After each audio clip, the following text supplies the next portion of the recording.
Look at right here. Look at right here. Look at right here. Look, no. See that? See that? Look at that. Look at that. Look at that. Look at that. See that? Look at. See that? See that? Look at that. Look. Look at that.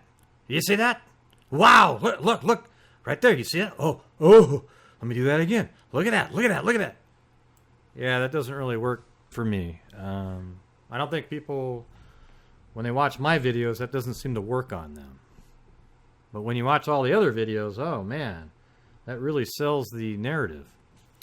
Anyways, this video today is going to be about the,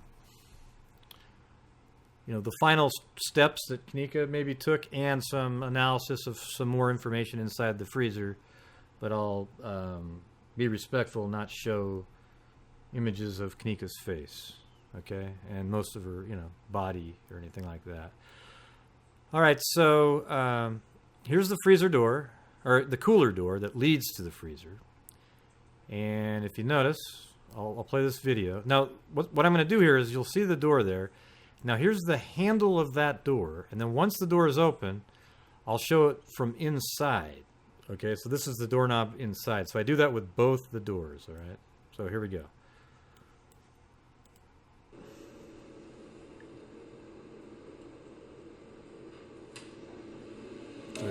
Now this is from inside that same door. Now watch this freezer, or the cooler door, it shuts, but it doesn't quite shut all the way. If you notice, what I was able to determine was at the beginning, you see how there's no light showing right there?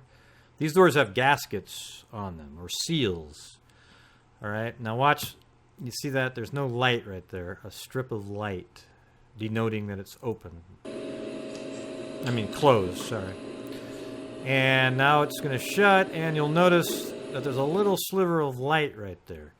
And I think that's because the guy who tested this only opened the door about, 45-degree angle, maybe 50-degree angle.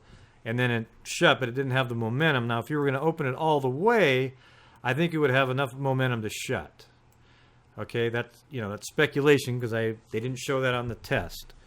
But it almost shut, and it wasn't open fully. He just kind of shoved it open, or she, or who's ever running this test here. Now here's a the glow-in-the-dark knob here. So the door shuts. Kenneka goes in there. Now keep in mind, Kenneka was very intoxicated from a combination of alcohol and topiramate. You see her walking down the hall, stumbling, bouncing off of walls. She never fell. She fell over. She would have fallen. She fell over the steps but caught herself. The stair rail, excuse me. And you see her quite a few times pulling up her pants because they're down, they're loose.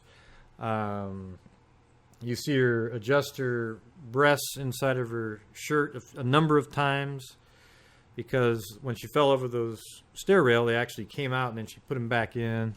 And there's a number of shots where she's doing that. Okay, so that, to me, that explains why she kind of looks the way she does inside the freezer. Pants are slightly down. Not when I say down, I don't mean down. I just mean you can see a little bit of her butt, and her top is exactly kind of what you'd expect. I think she was struggling in this freezer to get out.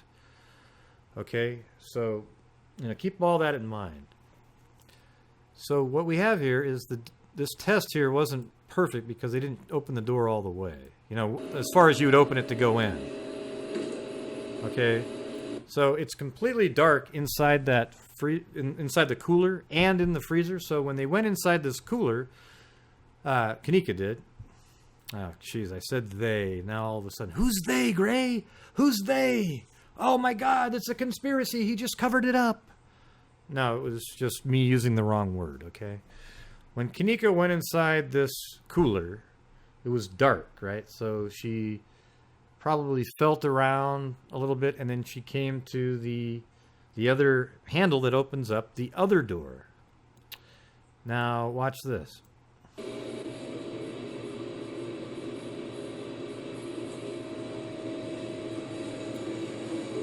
Okay, so that's the freezer door. Now, this is him testing, or her testing, the freezer and how it shuts on its own. Okay, now this time he opens it up quite a bit further.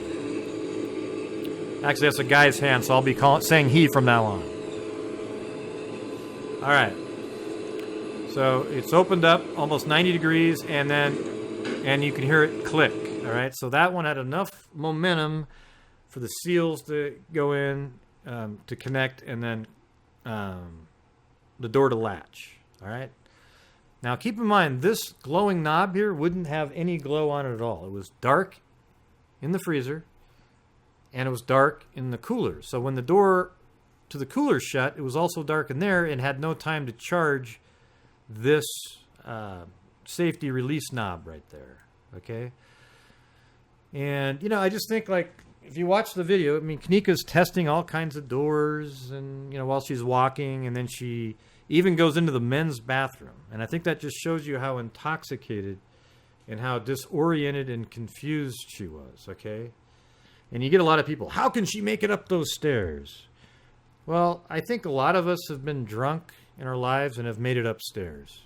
You know, and when I say drunk, I mean, you know, I was in a fraternity, okay? So let's just put it that way.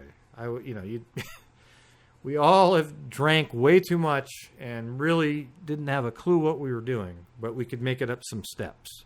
So to keep throwing that out there as if it's some bombshell discovery is ludicrous, okay? Maybe you couldn't make it up the stairs, and that's it. You know, you can't use that as some sort of a fact. It's ridiculous. All right, so anyways, she goes into the freezer. And now I'm going to show you another video. I want to clear up another point, too, that people are making regarding the lip gloss and her shoe being sort of in the doorway itself. Okay, well, that's completely explainable. Now watch this.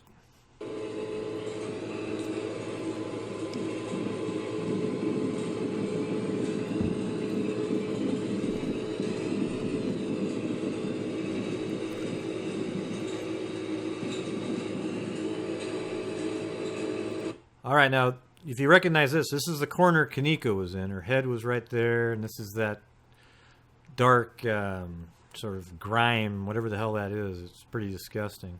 And the floor is just really dirty. I mean, the floor is absolutely filthy.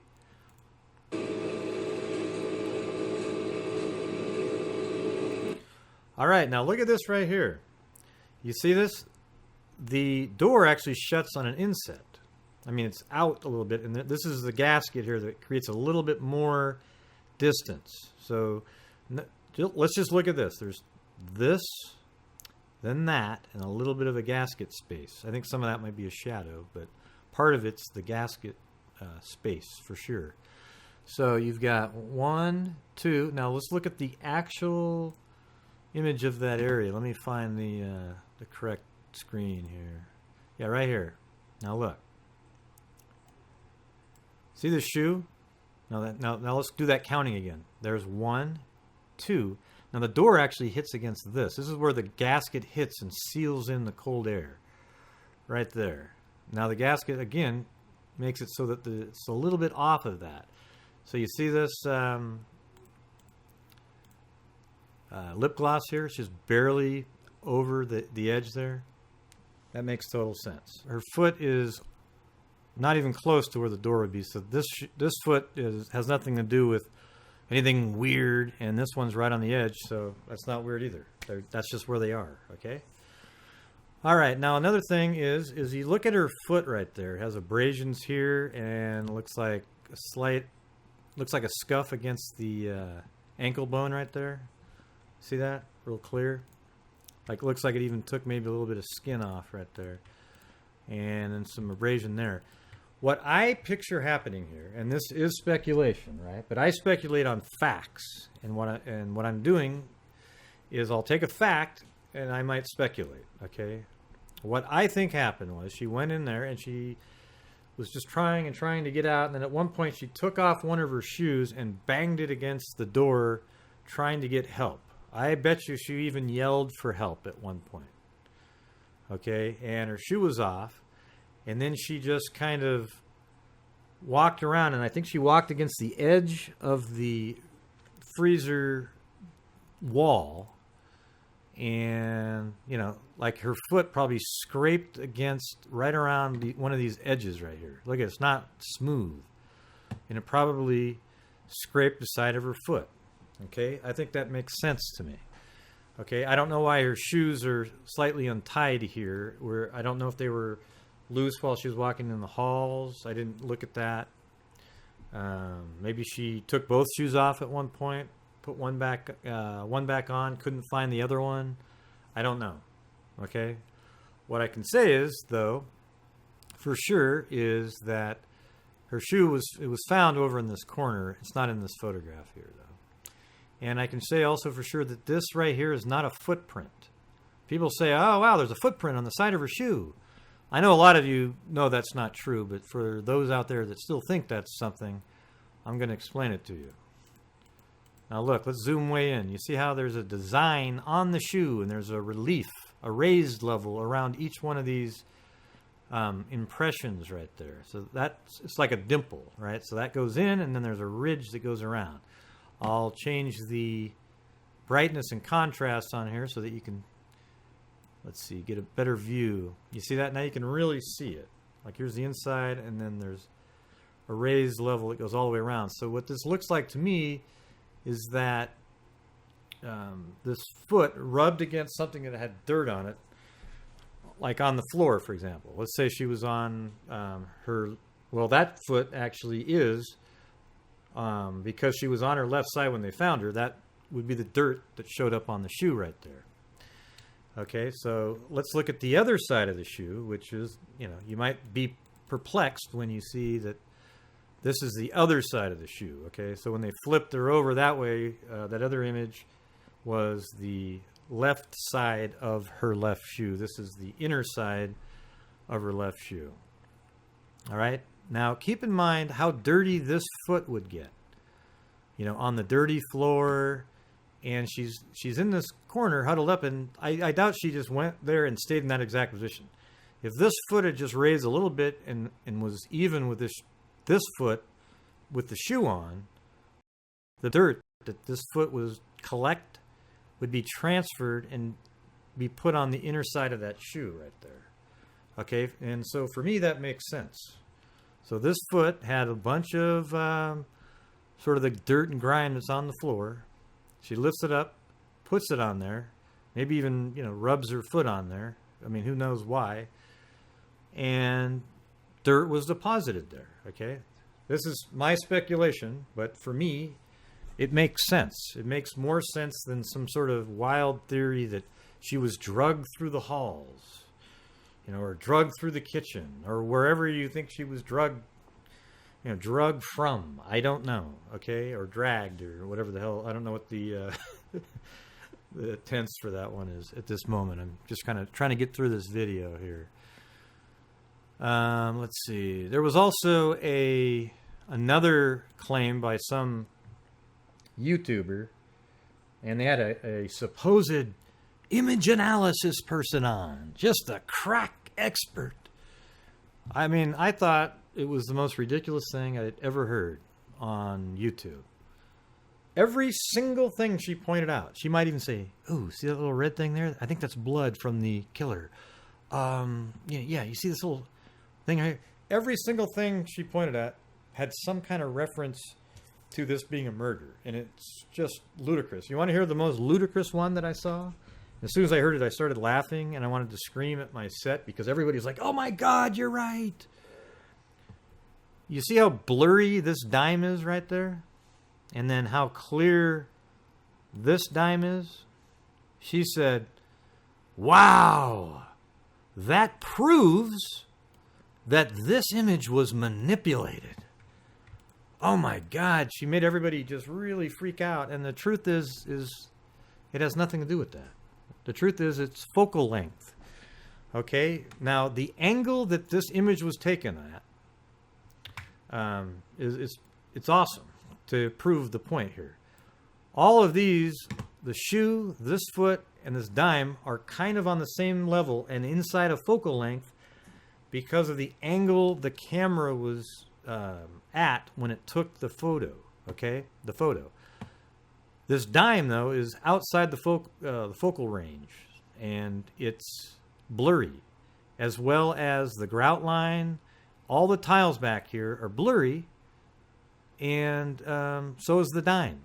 But if you notice, the shoe's really clear, the left foot's really clear, and the dime is really clear. But what's interesting, another thing you might ask about that is, why would blurring out a dime be, I mean, who would ever take the time to do that? Like, what would it matter to blur out a dime that's on the floor? Everyone can tell it's a dime, even though it's blurry. I mean, it's absolutely insane, the stuff that's out there on YouTube. But what made me sad was all the people watching who were so emotional and so excited about the information. And I just was so ashamed. And I kept trying to type, but I'm blocked when I was watching that. I think I'm blocked on there, so I kept saying, hey, are you guys serious? Come on, look at the fact. But they can't see what I'm saying. It wouldn't matter anyways, because they'll just say that I'm working for the hotel and I'm just trying to convince people of something. When in reality, I'm just trying to get the truth out there, okay? Now, some of the stuff I just said is speculation, but it's all based on facts that are in the images, and I'm not wildly speculating. Now, wild speculation is what a lot of these other YouTubers are doing. They do what I see often on the show called Ancient Aliens. You've seen that show, right? The guy with the big poofy hair. You know, they'll say something like, could this item be from extraterrestrials? And if it is from an extraterrestrial, could it then be responsible for the pyramids? And if the pyramids are from, they keep going on and on with the ifs, okay? And you can't do that because the first speculation was already wild. Now you're speculating on that, and you're exponentially making it way, way unlikely. I mean, I'm talking about, 1 in a trillion of something happening when you do that. Okay, so keep that in mind, and I think that's about it for this video, and until next time, I will talk to you later.